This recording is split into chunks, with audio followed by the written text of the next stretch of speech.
Hello YouTube and all of you do-it-yourselfers out there who are looking into things like laser engravers and Arduino and all that fun stuff. So a couple months ago I caught one of these guys on fire. I had plexiglass and I had a big job in here. It was actually doing the same keychains that I'm trying to do right now, and the only thing was I wasn't there. So it caught fire and it charred this whole place, so now it's all freshly painted and new boards put up, but we're putting things together with a lot more safety than we had previously so that we can run the machine safer and still do what we need to do. So the first thing that we did is we put in a piece of tempered glass instead of the plexiglass that they send along. It costs about $40 or $45. You can find them on online websites and then order them to the size that you need. The next thing, and this is what I really want to show you guys, is I have installed my own Arduino, and this is the safety module for the whole unit. So let's talk a little bit about the safety module, because I'm interested in whether or not you guys are interested in having one of these. See if I should put any effort into refining it and making it something that I can sell to people, or if it's just cute and you know, whatever. So let's talk a little bit about that. It has a number of inputs.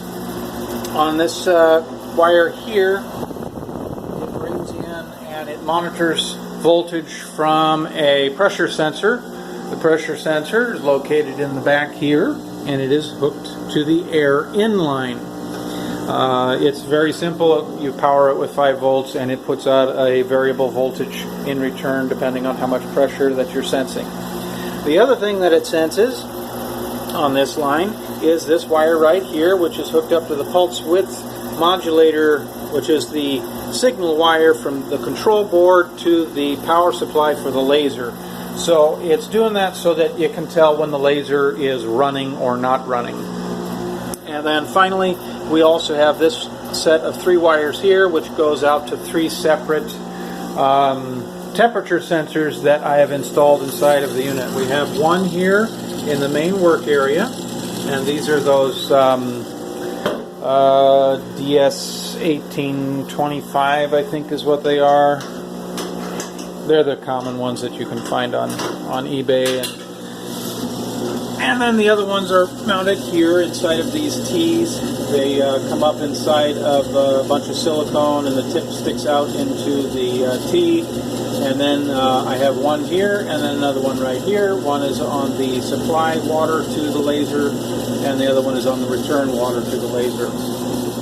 Additionally, you'll notice that this unit has this sensor here that came with the unit, and that sensor detects whether or not there's water pressure, and if there's no water pressure, it turns off the laser. If there is water pressure, then it lets things continue to run. I think they had that because as soon as you lose your water pressure, then the laser overheats and things go downhill pretty quickly. However, they don't do a pressure sensor on the air in, and I think that is equally important because I think that was the cause of my fire. I had been cutting out, when you get to the actual puck cutting, it's a higher power for the laser, and it spits out a whole bunch of gas from the plexiglass, and without that air assist on, that vapor instantly vaporizes and turns into a nice little pretty flame. So my suspicion is that fire was primarily caused by that. So I didn't want that to happen again. I wanted to know if I lost air pressure, I wanted the system to stop. So in addition to that, see, those are our inputs. We have the 3 temperature sensors, we have the air pressure that we can sense, and then we have whether or not the laser is running that we can sense. Those things are coming into the Arduino. And then we have a number of relays. I'm only using 3 of them right now. One of them is for a very loud siren that's mounted on the outside of the building here. This is a Wheelan 24-volt weatherproof siren. It's very loud and definitely would alert anyone in the area so that you don't have to be in the building while this is running. The other relay that is hooked up as an interrupt for the controller. So if I sense a condition where I want to turn the laser off, either because the temperature to the laser, my water is getting too hot, or because the temperature inside the box with this temperature sensor is getting too hot, either just from too much work or from a fire. Those would be reasons you'd turn the laser off. Another reason would be if you lose your air pressure, that is also going to trigger it and turn off the laser. So that's what one relay does. It interrupts. And as far as the controller is concerned, I tied it into the exact same circuit that's used for the water interrupt. So if an error does come up, it says that it's a water flow error. It doesn't say that it's a pressure error. And then the last relay, I use that one. I actually have that one tied to the air compressor so that the Arduino can turn off the air compressor. The reason for that is I want to be able to run a job and go out to a different building or go to the garage and get some work done, but I don't want to leave the compressor run. Like if I do an overnight job and it stops at 10 or 11 o'clock, I don't want this compressor to be running the whole time, because those compressors get pretty hot and I think they'll have a fairly short life if we just run them 24/7. Unlike the pump in the water reservoir, those are aquarium pumps and they're designed to run 24/7. So I have no problem with letting that run all the time. But the air compressor I would prefer if it would turn off. So that's why I added that in. So let's give you a little bit of rundown about the safeties that this system can allow. If you lose, we'll talk about the air first. If you lose your air pressure, and that could be either because the compressor has failed, or it got unplugged by mistake, or the hoses come off, because when they sent, at least when I got this unit, it did not come with hose clamps on the hose barbs, and it only had this thin nylon, I think that's nylon, tubing that the pressure runs through. And I suspect that that's what happened, is it came off of there. It was off when we found it, but I think it came off, which lost pressure to here, and that started the fire in there. So let's say you lose air pressure for whatever reason. We're going to say, in this case, because it got unplugged. Immediately, the Arduino says, if it would focus, it says pressure lost, turns the laser off, and the control board says water error, if it would focus. If only it would focus. So that's my board beeping. 3 beeps means that is an air pressure loss. And of course you don't hear the compressor. If I plug in right now, then here's what's going to happen. It's going to, because it's searching for pressure right now, it's going to see that pressure, and then it's going to say, okay, the pressure is back. Now, is the laser running? Oh, the laser's not running? Okay, if the laser's not running, we don't need the compressor. So the compressor will turn on for a second, and then it'll turn off, and the alarm will clear. And there you go, the alarm has cleared. Now, if you want to go back to your job, you found the error, you fixed the error, you can hit go or enter on this, and the laser will pick up from where it was at, which is really nifty. So let's do a little bit of temperature sensing here. You can see that the work area temperature is at 74, the supply water is at about 76, and the return water is 77. And the air pressure reading is 211. That's not actually how many pounds per square inch. I'm not too concerned with pounds per square inch. I just want to know that there is some pressure there. So now we're going to go ahead and take this hairdryer and we're going to heat up the work area thermostat.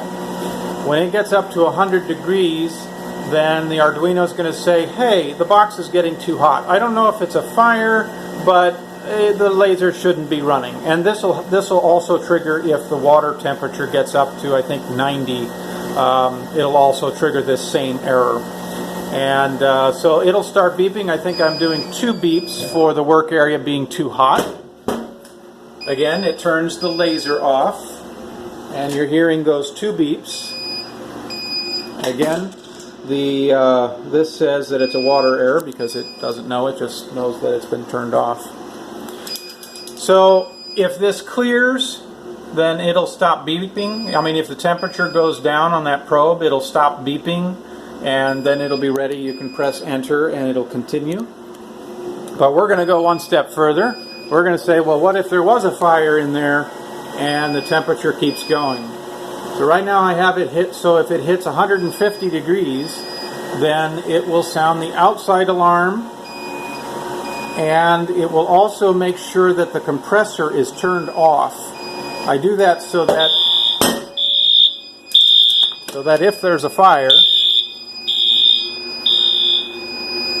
I'm going to go ahead and turn that off.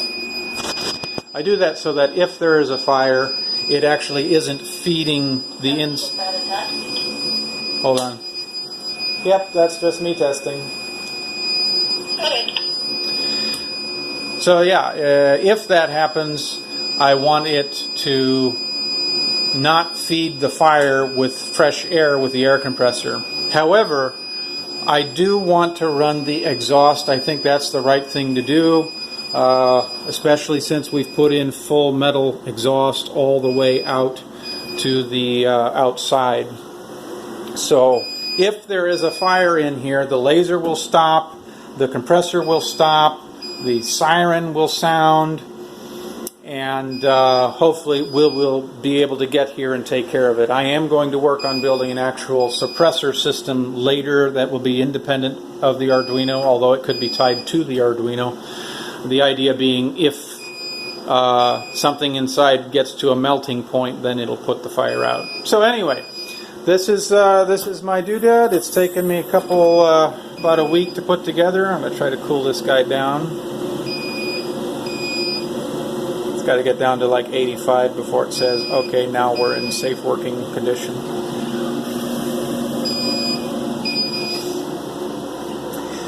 But yeah, is there any interest in this? Do you guys, I mean, you would have to know a little bit about the wiring.